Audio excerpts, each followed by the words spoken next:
হুজুর আমার ভক্তদের নিয়ে বাইরে বেরিয়ে সফর করতে লেগেছে।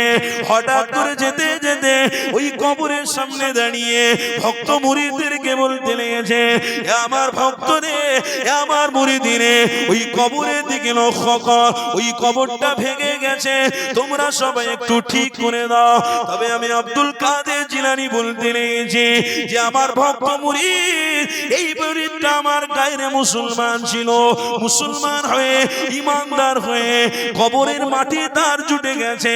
আমি পিলারে পীর বলতে লেগেছি, আমার ভক্ত মুরিদেরা কবরটা খুলতে গিয়ে দেখ, যেমন আল্লাহর বান্দা, যেমন সুন্দর ছিল, যেমন চেহারা ছিল, যেমন তাকে দাফন করা হয়েছে, আমার আল্লাহ দ্বীন ইসলামকে কবুল করার জন্য আমি পিলারে পীর আমার ভক্তকে আল্লাহ তেমনি রেখে দিয়েছে। আরো জোরে বলুন, এটা কিসের দ্বারা সম্ভব হয়? ঈমানের দ্বারা সম্ভব হয়। জোরে বলুন না সুবহানাল্লাহ। আর ঈমানটা কি দিয়ে হয়? আল্লাহ তার রাসূল দিয়ে হয়। জোরে বলুন না সুবহানাল্লাহ। কি গো, তাই তো নাকি? আল্লাহ রাসূলকে বাদ দিয়ে ঈমানদার কারোর হওয়ার শখ আছে? বাবাজিরা বলুন না গো, আল্লাহ রাসূল বাদ দিয়ে ঈমানদার হওয়ার শখ আছে? হ্যাঁ, যদি মনে করে কেউ ডুপ্লিসিটি লোক এসে যদি আপনাদের কাছে প্রকাশ করে, এ বাবা ঈমানদার হতে চাও, তাহলে এটাকে গ্রহণ করো, মেনে নাও, তখন আপনারা এক বাক্যে বলবেন, দাজ্জালের অনুসারীদেরকে চিনি না, জানি না এবং বুঝি না, আল্লাহ তার রাসূলকে আমাদের অন্তরে রেখেছি। অবশ্যই আল্লাহ তার রাসূলের ওসিলায় আমাদের মাটির কবর আল্লাহ পাক জান্নাতের বিছানা দিয়ে ঈমানদারদেরকে হেফাজত করবে। আল্লাহ কবুল করেন, বলুন আল্লাহুম্মা। কষ্ট পাচ্ছেন আপনারা? তাকবীর দেন না, নারে তাকবীর হচ্ছে না, একটু মহব্বতের তাকবীর দেন, নারে তাকবীর। সিলসিলায়ে হক মুজাদ্দিদে জামান, মাসলাকে মুজাদ্দিদে জামান, আমার বাপ ভাইরা একটু আওয়াজ দিয়ে মহব্বত একটু দরুদ শরীফ পড়া যাবে। আলোচনা আরেকটু আগে নিয়ে যাব ইনশাআল্লাহ। দরুদ শরীফ আল্লাহুম্মা সাল্লি আলা সাইয়্যিদিনা।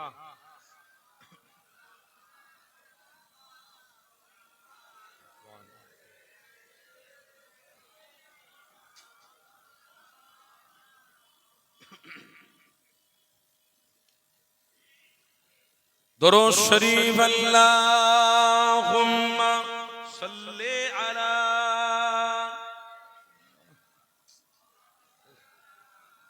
মুহাম্মদ।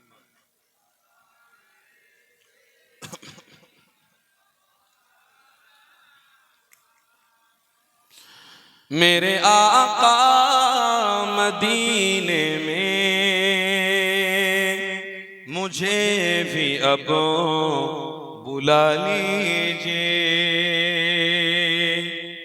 मेरे आका मदीने में मुझे भी अब बुला लीजिए, मेरे आका मदीने में मुझे भी अब बुला लीजिए, तरसती है मेरे आँखें दीदार मुस्तफा दीजिए, बोलो ना सुभान अल्लाह। तरसती है मेरी आँखें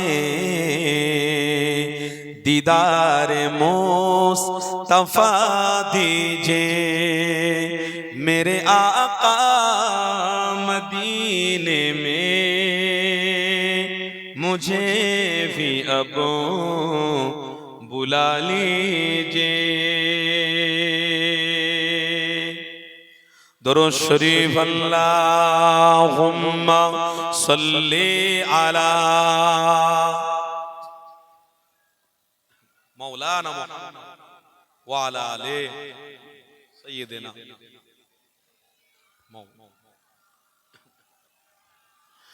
महकती है और आगे मुझसे आकाए मंजर महकती है और आगे मुझसे आकाए मंजर तरसती है मेरी आँखें दीदार मुस्तफा दीजिए तरसती है मेरी आँखें दीदार मुस्तफा दीजिए मेरे आका मदीने में मुझे भी अब बुला लीजिए मेरे आका मदीने में मुझे भी अब बुला लीजिए ला इलाहा इल्लल्लाह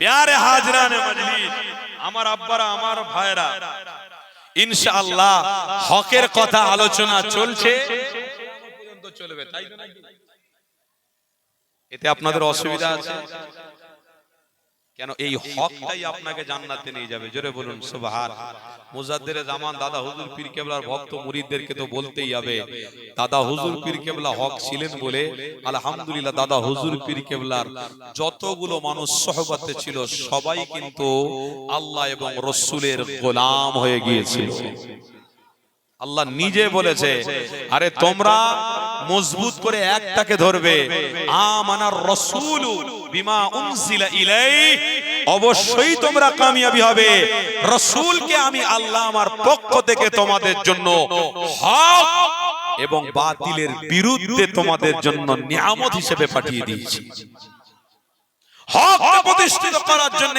বাতিলের বিরুদ্ধে রাসূলকে পাঠিয়েছি আমানার রাসূল এই রাসূল হলো তোমাদের জন্য নাজাত মাগফিরাত শাফাআত এই রাসূল যদি তোমরা ভুলে যাও তাহলে আগামী দিন কিন্তু তোমাদের সবাইকে কবজা করে নেওয়ার জন্য দাজ্জাল তৈরি আছে লড়াই তো আমি লাগাচ্ছি আল্লাহ ইমানদারদের ঈমানকে মজবুত করার জন্য ইমানদারদের ঈমানগুলোকে ঠিক রাখার জন্য একদিকে যেমন রাসূল পাঠিয়েছে আবার পরীক্ষার জন্য আবু জাহালকেও রাসূলের সাথে সাথে দুশমনি করানোর সুযোগ দিয়েছে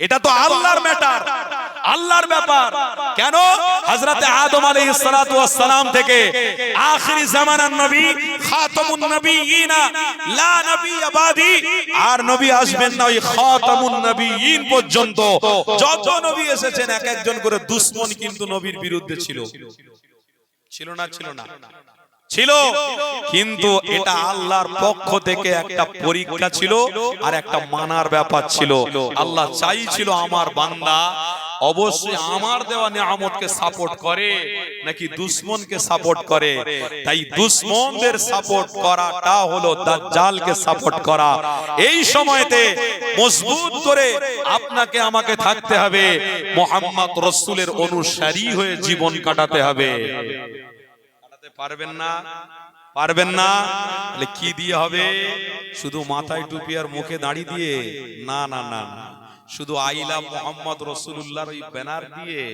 না বন্ধু না রাসূলের সুন্নাত নিজের বাড়িতে এবং বাড়ির বাইরে হাকিকাতে সুন্নাতে নববী দিয়েই আবার আল্লাহকে খুশি করা সহজ হবে যেখানে নবী থাকবে সেখানে আল্লাহর রহমত থাকবে যেখানে নবী নেই সেখানে আল্লাহর রহমত নেই কি গো বুঝছেন না বোঝেন আল্লাহর পক্ষ থেকে পীরানে পীর দস্তগীর বড় পীর আব্দুল কাদের জিলানীকে পাঠিয়েছেন যে পীরের কথা অবশ্যই আপনাদেরকে শুনতে হবে আরে পীরানে পীর দস্তগীরের অনুসারী তার কবরের মাটি তার কবরে তার লাশটাকে আল্লাহ হেফাজত করেছে কেন তেনার অন্তরের মধ্যে আল্লাহ তার রাসূল ছিল বলে জোরে বলুন সুবহানাল্লাহ আর এই সোহবতটা পেয়েছেন পীরানে পীর দস্তগীরের ওসিলায় তাই বলছি পীরের ওসিলায় কিন্তু আমরা ইসলাম পেয়েছি, দিন পেয়েছি।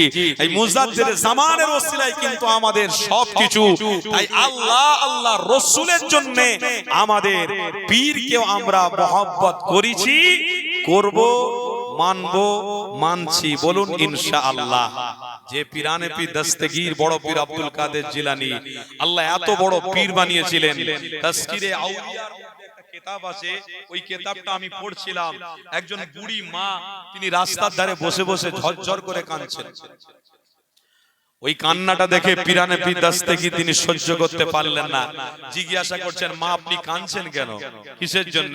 ওই বুড়ি মাটা তখন বলেছিলেন, বাবা আমি কাঁদছি একটা কারণে, সমুদ্রের মধ্যে আমার ছেলে বিয়ে করতে যাচ্ছিল নৌকা চড়ে, এই সমুদ্র পার না হতে হতে মিডিল পজিশনে গিয়ে তারা সবাই ডুবে গেছে।